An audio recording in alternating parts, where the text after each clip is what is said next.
Chers compatriotes, bonjour ou bonsoir, ça dépend de là où vous vous trouvez à ce moment.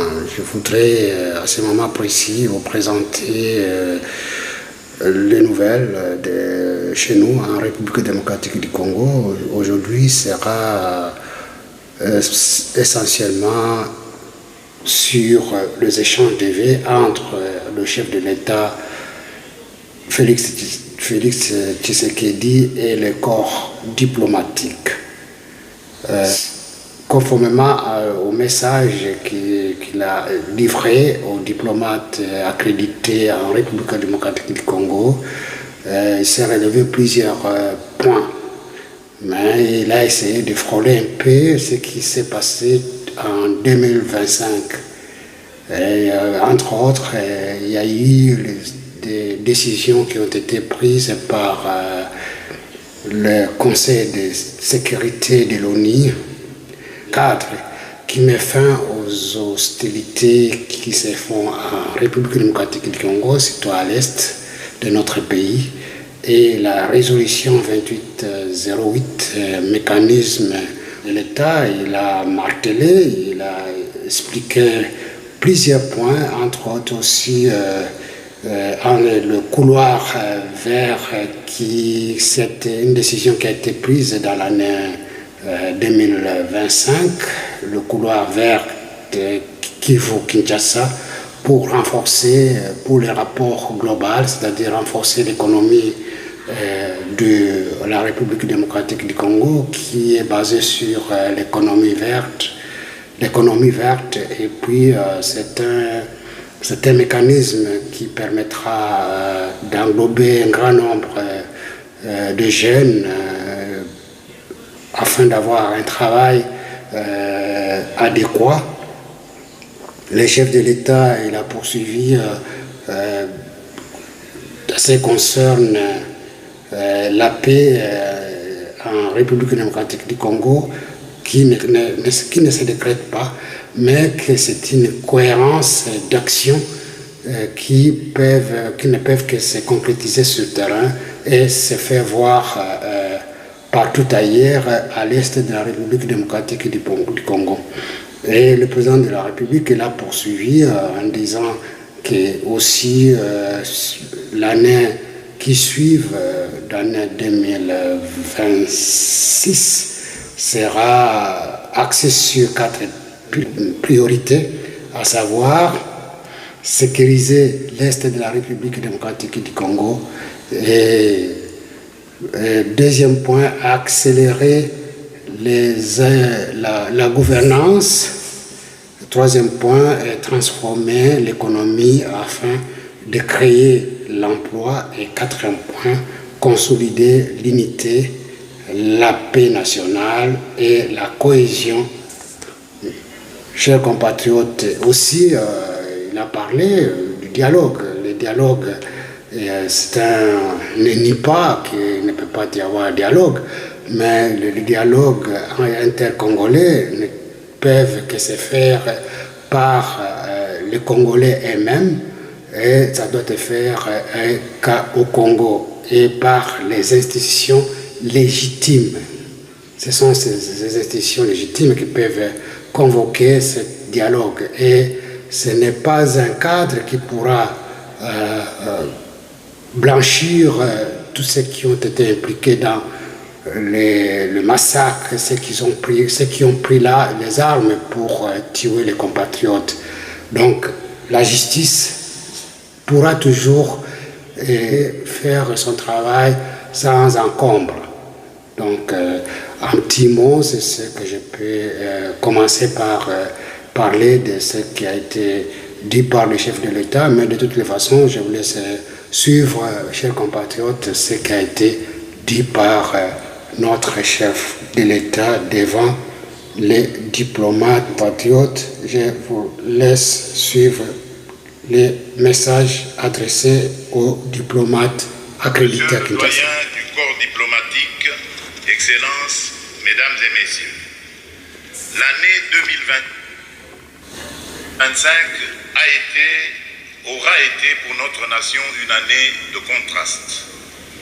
D'un côté, dans la continuité des orientations majeures que j'ai fixées pour notre pays, et malgré un contexte national et régional exigeant qui a mis à l'épreuve la capacité collective de résilience et d'action, nous avons poursuivi avec détermination le chantier de la transformation à travers notamment la modernisation de l'action publique, l'amélioration progressive des services sociaux, la mise en œuvre de grandes manœuvres, de grands programmes de développement et la volonté de rendre notre économie plus lisible, plus rigoureuse et plus attractive.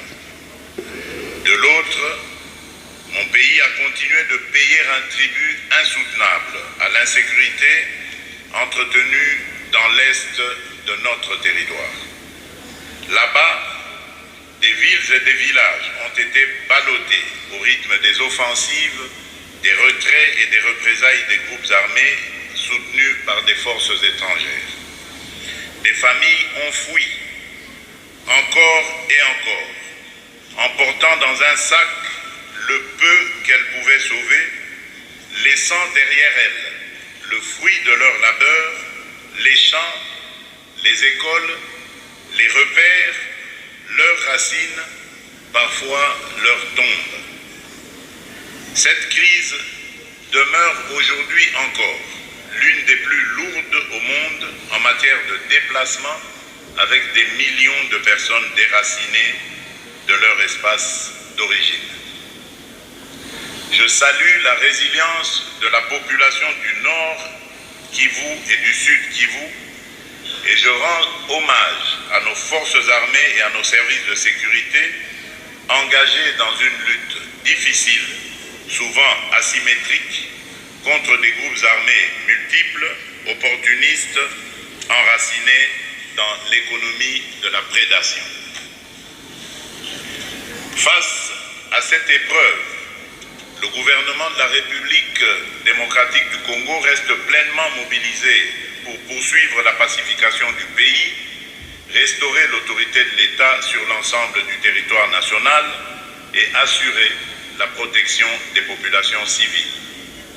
Excellences, Mesdames et Messieurs, la République démocratique du Congo, fidèle à ses valeurs de transparence et de responsabilité, a toujours tenu le même langage. La paix ne se négocie pas au prix du mensonge et ne se construit pas sur l'impunité. Et aujourd'hui, un développement majeur intervenu récemment vient nous conforter dans cette position. Il mérite d'être considéré avec le plus grand sérieux car il engage la responsabilité de la communauté internationale et appelle désormais des conséquences pratiques. Depuis des années, nous dénonçons, preuves à l'appui, le soutien extérieur dont bénéficie la violence armée sur notre sol.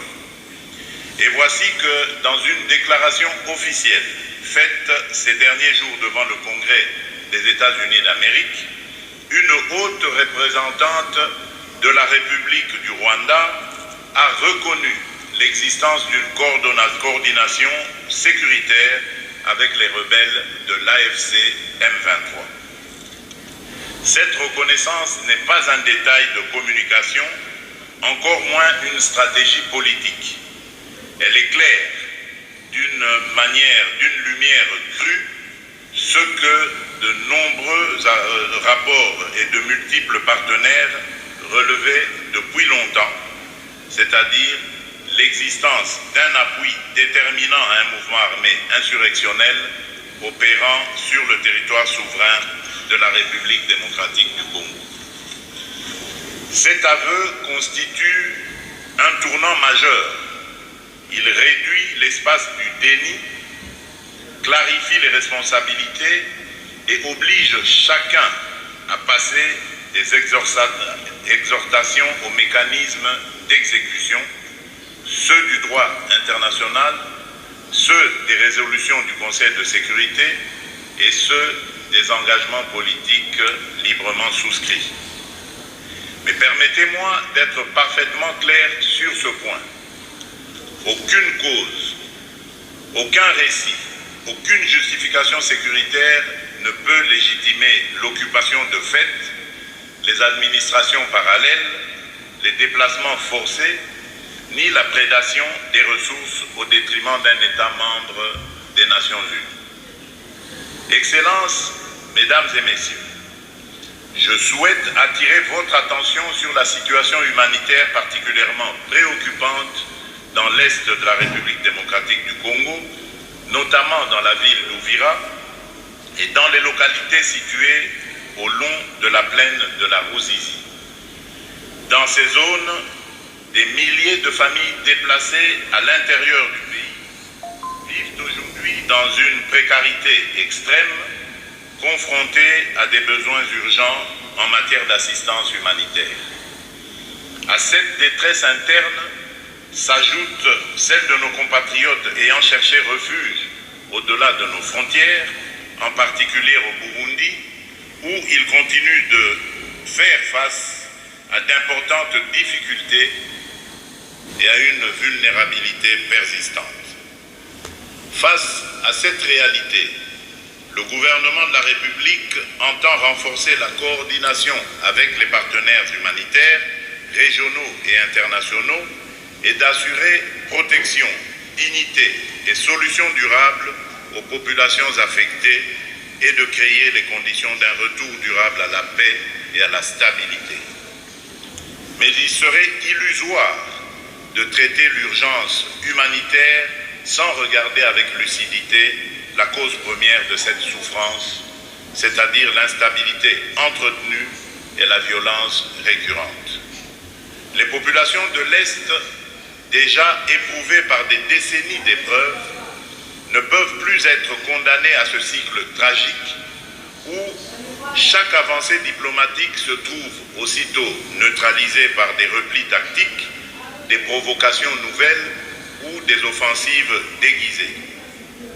Les développements récents sur le terrain, y compris autour d'Uvira, rappellent à quel point la situation demeure fragile et combien la mise en œuvre des engagements pris doit être rigoureuse, suivie et vérifiable. Dans ce contexte, l'unité nationale s'impose plus que jamais comme une exigence fondamentale. C'est pourquoi nous réaffirmons notre ouverture à un dialogue entre Congolais, un dialogue apaisé, inclusif, résolument destiné à consolider la cohésion nationale sans jamais remettre en cause les institutions issues du suffrage universel. Je tiens à cet égard à exprimer notre gratitude à son Excellence le Président João Manuel Gonçalves Lourenço, Président de la République d'Angola, pour ses bons offices, son sens de l'équilibre et son engagement constant en faveur de la paix dans notre région. Si ce dialogue devait se tenir, il se déroulerait sur le sol national et serait conduit et organisé par les institutions de la République dans le respect de la Constitution, des lois de la République et des règles démocratiques qui fondent notre pacte national. Cependant, je le dis avec la même clarté, ce dialogue intérieur, aussi nécessaire soit-il, ne saurait tenir lieu de substitut aux obligations internationales. Il ne peut pas être invoqué pour relativiser une agression, ni pour diluer les responsabilités établies.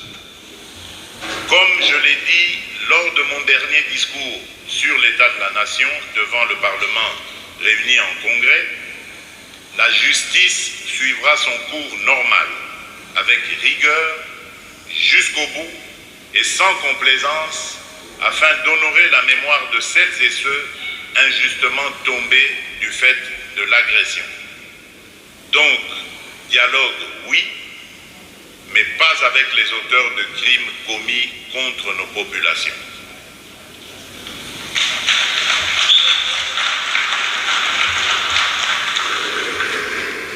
Notre main demeure malgré tout tendue pour une paix véritable. Mais une paix véritable suppose des actes vérifiables, comme l'arrêt immédiat de tout soutien aux groupes armés, le retrait des forces étrangères du territoire souverain de la République démocratique du Congo et la fin des zones grises, le respect strict des mécanismes régionaux et internationaux et la restauration effective de l'autorité de l'État congolais sur l'ensemble du territoire national. C'est dans cet esprit de responsabilité et d'ouverture que nous avons pris part ces derniers mois aux efforts diplomatiques conduits sous facilitation internationale. Nous avons soutenu, continuerons de soutenir toute initiative crédible visant à faire taire les armes et à remettre la région des Grands Lacs sur le chemin de la confiance. L'année écoulée a, à cet égard, marqué un tournant. D'importantes démarches ont été engagées pour prévenir l'embrasement régional et réaffirmer le primat du droit. L'adoption par le Conseil de sécurité des Nations Unies de la résolution 2773 a constitué une étape majeure. Pour la première fois, les responsabilités dans la crise de l'Est de la République démocratique du Congo ont été établies de manière explicite, dissipant toute ambiguïté sur la nature de cette agression et sur les obligations qui en découlent.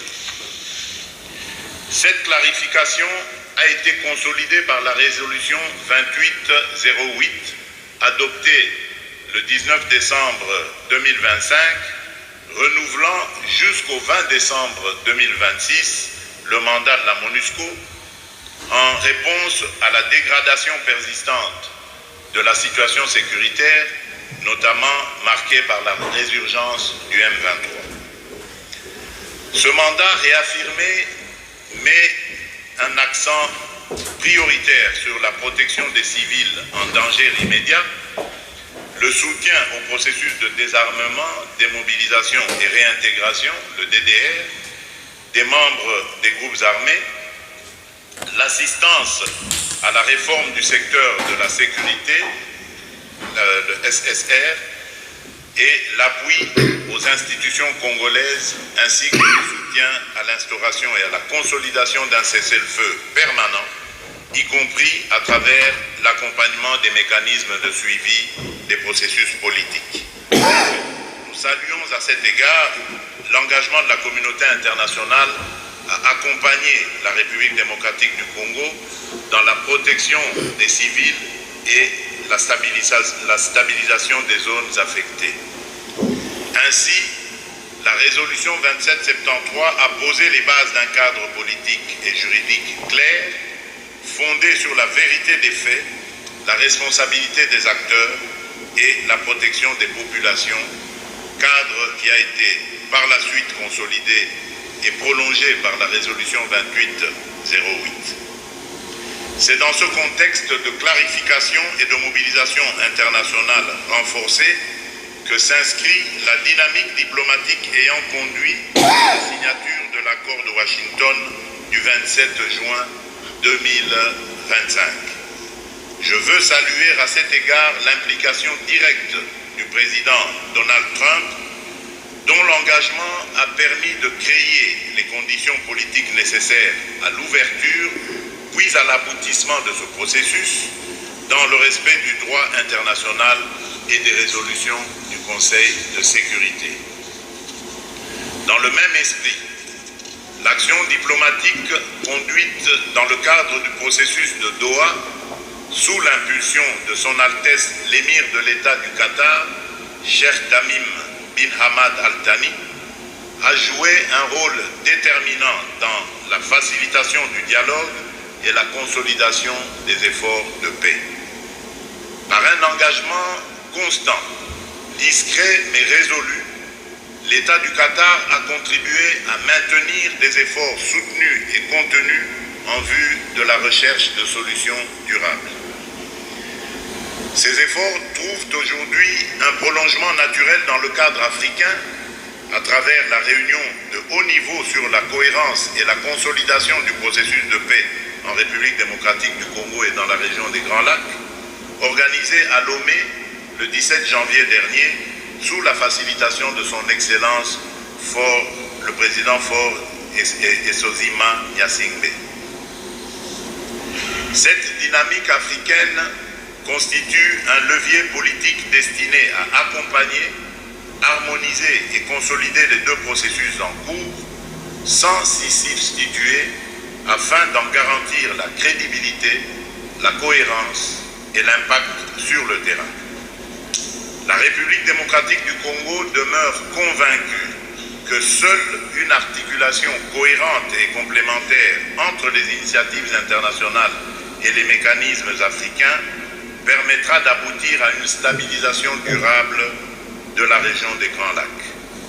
C'est avec cet esprit de continuité, de coopération sincère et de lucidité que notre pays poursuivra son action afin que les avancées diplomatiques se traduisent en résultats concrets pour la sécurité, la stabilité et la protection de nos populations. Excellences, Mesdames et Messieurs, cette exigence de paix et de stabilité demeure de manière constante au cœur de notre action diplomatique. À ce titre, l'exercice par notre pays de la présidence de la Conférence internationale sur la région des Grands Lacs, la CIRGL, s'inscrit dans une volonté affirmée de promouvoir le dialogue régional, la confiance mutuelle et des solutions concertées aux défis sécuritaires et politiques de notre espace commun. Dans le même élan, nous intensifions notre action au Conseil de paix et de sécurité de l'Union africaine, ainsi qu'au Conseil des droits de l'homme des Nations unies, pour prévenir les conflits et maîtriser les crises. Nous y défendons une approche africaine fondée sur la concertation, le dialogue et la responsabilité collective, et nous réaffirmons que la dignité humaine, comme le respect des droits fondamentaux, doit demeurer la boussole de l'action internationale. Notre présence au Conseil de sécurité des Nations unies s'inscrit dans cette même trajectoire.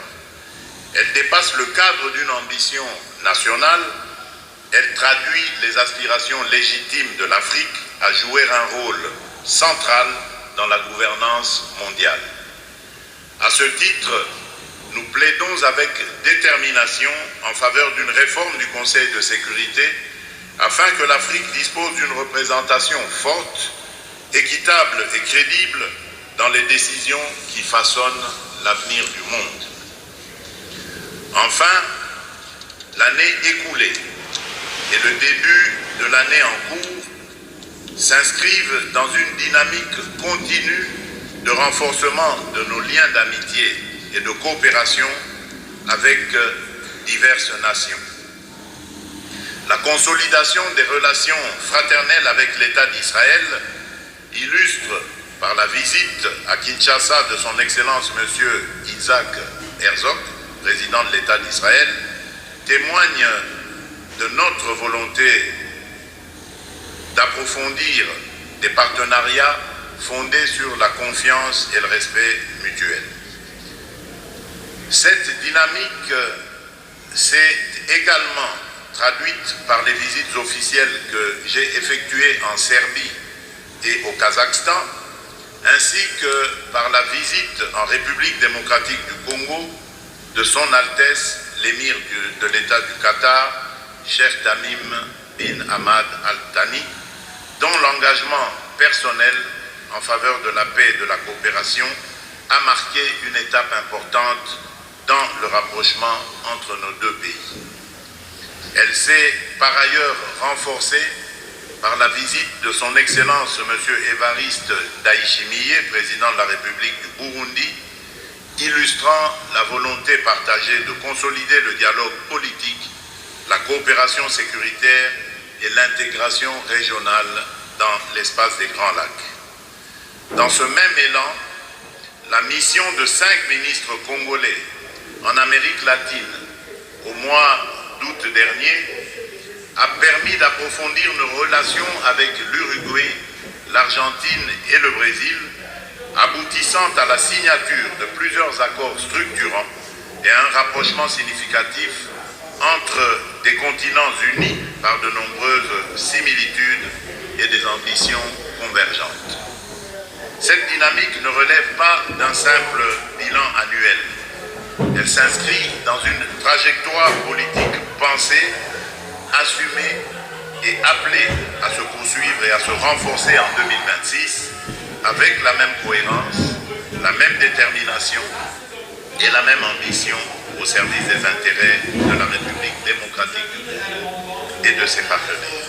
Excellences, Mesdames et Messieurs, dans un monde traversé par l'incertitude et une recomposition accélérée des équilibres, le multilatéralisme est mis à l'épreuve et la tentation du fait accompli progresse. Les crises au Soudan, en Ukraine, au Moyen-Orient et ailleurs nous rappellent pourtant une vérité simple: l'indifférence n'est jamais une option. La souveraineté, l'indépendance et l'intégrité territoriale des États ne sont pas des principes à géométrie variable, elles constituent le socle d'un ordre international juste et la condition même d'une paix durable. C'est au nom de ces principes que la République démocratique du Congo aborde les enjeux de paix et de stabilité dans son environnement régional immédiat. Dans la région des Grands Lacs, la stabilité ne saurait être réduite à une lecture strictement sécuritaire. Elle exige une coopération sincère entre États, une lutte résolue contre les groupes armés et une approche globale intégrant les dimensions politiques, économiques, humanitaires et de justice. Ainsi, l'intégration régionale est un levier majeur de stabilité et de prospérité partagée. Mais elle ne peut se limiter à des cadres institutionnels. Elle doit produire des résultats concrets, des infrastructures interconnectées et des bénéfices tangibles pour les populations. Pour la République démocratique du Congo, cette intégration s'inscrit dans une vision de développement fondée sur la complémentarité des économies, la valorisation responsable des ressources et la création d'opportunités durables. C'est ici qu'interviennent nos ressources stratégiques.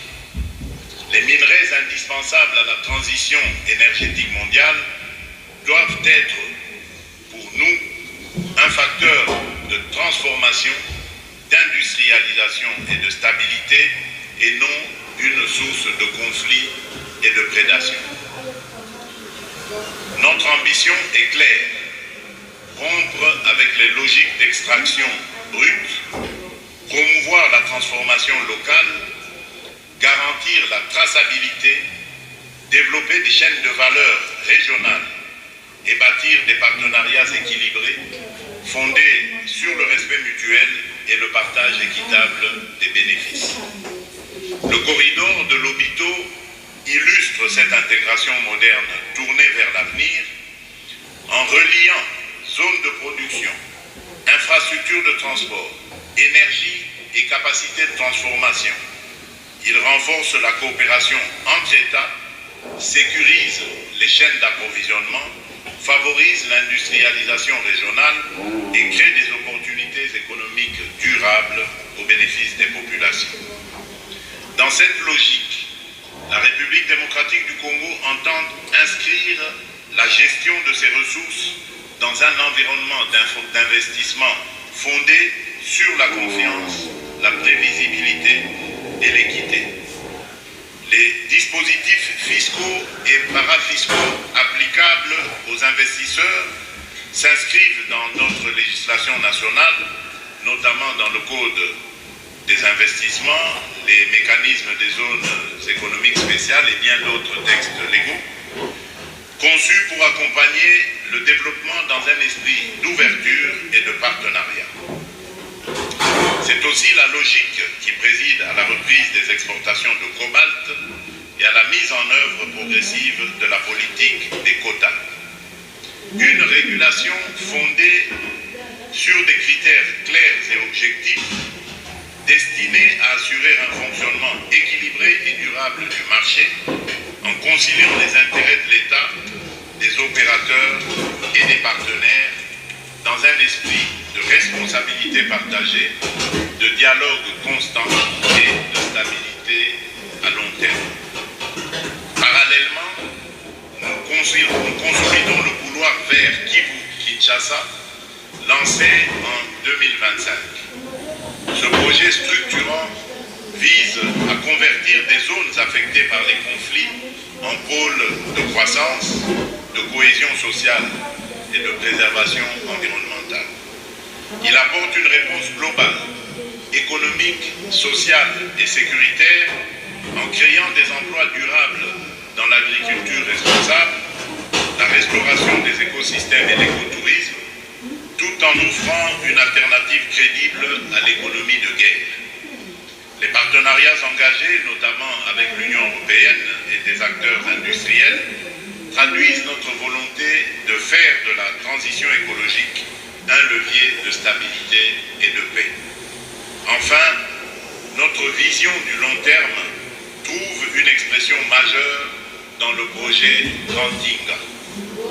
Plus qu'un projet national, c'est une ambition continentale, une réponse structurante aux défis énergétiques, industriels et climatiques de l'Afrique.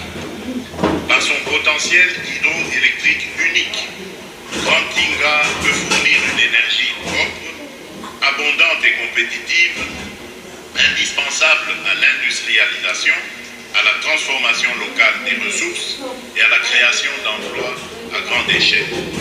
La République démocratique du Congo demeure ouverte à des partenariats responsables, transparents et mutuellement bénéfiques pour faire de cette ambition une réalité dans le respect de notre souveraineté et de nos intérêts stratégiques.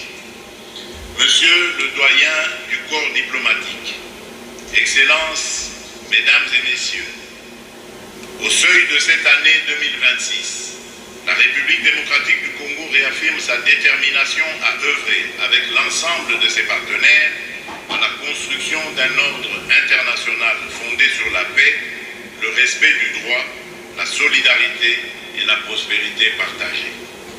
L'année 2026 doit être celle d'un saut qualitatif à la fois dans la sécurité et dans la transformation structurelle autour de 4 priorités, à savoir sécuriser durablement l'Est et restaurer l'autorité de l'État, accélérer la gouvernance et l'efficacité publique, transformer l'économie pour produire, industrialiser et créer de l'emploi, et enfin consolider l'unité nationale et la cohésion sociale.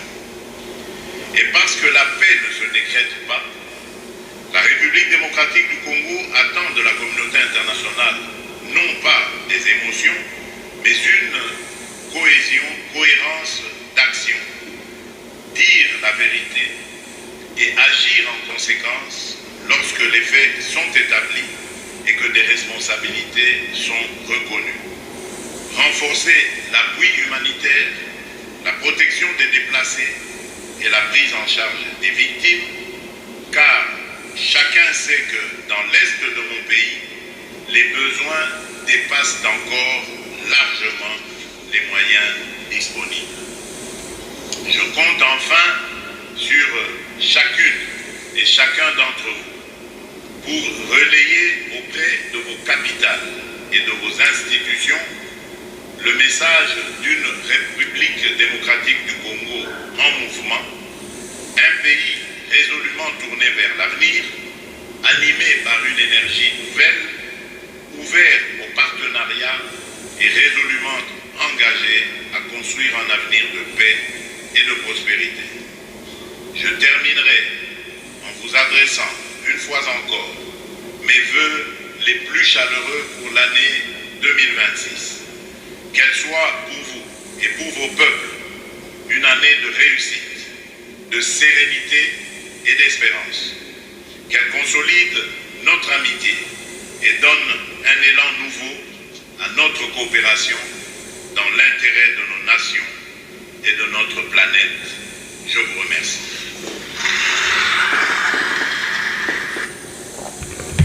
Chers compatriotes, le président de la République, son message devant les diplomates à Kinshasa, il a tout dit, il a tout frôlé. Et vous savez que la résolution 2773, qui a eu un cadre qui a été mis de mettre fin aux hostilités en République démocratique du Congo. Et la résolution 2808, c'est un cadre qui a été mis en place pour renforcer cette première disposition afin de matérialiser tout ce qui a été décidé par cette résolution. Chers compatriotes, c'est ça, je vous laisse par ces mots. Je vous remercie et que Dieu vous garde pour notre avenir et Dieu soit avec vous en tout et pour tout et que Dieu vous protège pour tout et à la prochaine occasion. Merci.